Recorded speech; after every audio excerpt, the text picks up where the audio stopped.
This is the new Honda Shine 100. It represents a whole lot more than just another new Honda motorcycle. This is Honda effectively making a statement, and Honda is saying that they're sick and tired of being number 2 in India. They want that number 1 position and they're willing to do whatever it takes. In this case, Honda has decided to price this new product well below its competition, and I think that's the first time that they're doing that in this country, and it's probably one of the first times they're doing it worldwide. So how has Honda managed to make the Shine 100 significantly more affordable than its direct rival, the Hero Splendor? Well, they've built it from the ground up. It has a new 100cc engine and a new chassis. Now the idea here is to make this an entry-level simple commuter, and for that you have to follow a certain formula. First of all, the riding position. It is absolutely neutral. It doesn't get more neutral and comfortable than this. There is a very long seat that, in Honda's words, is good for multiple passengers. You also have a low seat. It's less than 780 mm, but someone tall like me will also fit on the bike just fine. Comfort is very good. This is also a very small, light and agile motorcycle. With that new chassis, Honda has managed to bring the weight under 100 kilos.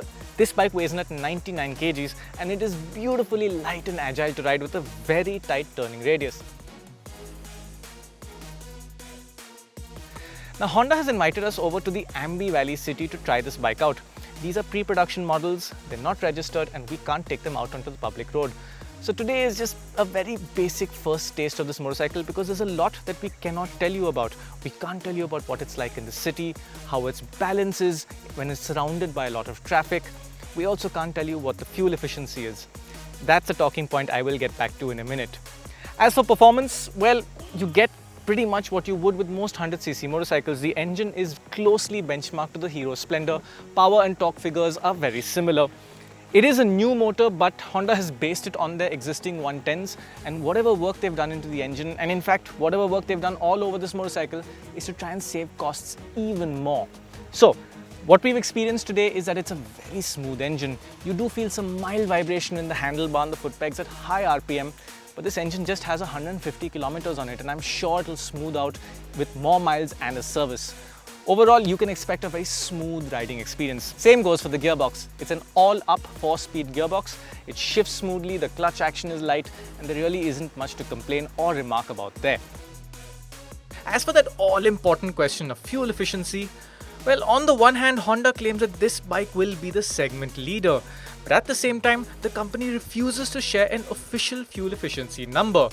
It would appear then that customers will have to take Honda's word for it, well, at least until we can put this bike through a proper road test to find out for ourselves.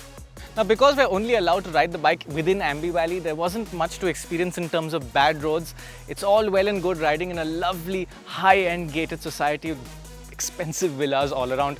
So we do need to go out and see what it's like, but there were a few rough patches here, and from what I could tell, the suspension seems to be balanced quite nicely. It's not very soft, it's not very firm. It does well with a single rider, it doesn't compress too much with the pillion on board. It seems to be well judged and well balanced. What I don't like are the brakes, but you really can't expect that much from a bike that only has drum brakes as standard. They work, but you've got to grab them with a whole hand and you've got to pull the lever all the way in for it to effectively stop. Today they seem fairly consistent, but with repeated usage we'll see how often the drum needs adjusting. There is only one version of this motorcycle and it only comes with a drum brake. You get the alloy wheels as standard, but you only get tube tires, which is a bit of a pain to live with. Overall, in terms of features, it's very basic. Analog dials, really not much to talk about, very simple basic switchgear, but there is one feature that I like, and that's the fact that it has a side stand down engine kill feature. That is nice. Styling wise, well, they call it the Shine 100 and it definitely looks a lot like the Honda Shine 125, but the company has been careful to make it a little different. It is a smaller looking bike in person, and hopefully when customers see this parked next to the 125, they won't get very confused or not be able to decide between the two, because Honda is taking a risk by using that very valuable Shine name on this new motorcycle. The Shine 125 is currently their best seller by far, and they really don't want to jeopardize that. It's also worth noting that the quality levels are quite basic.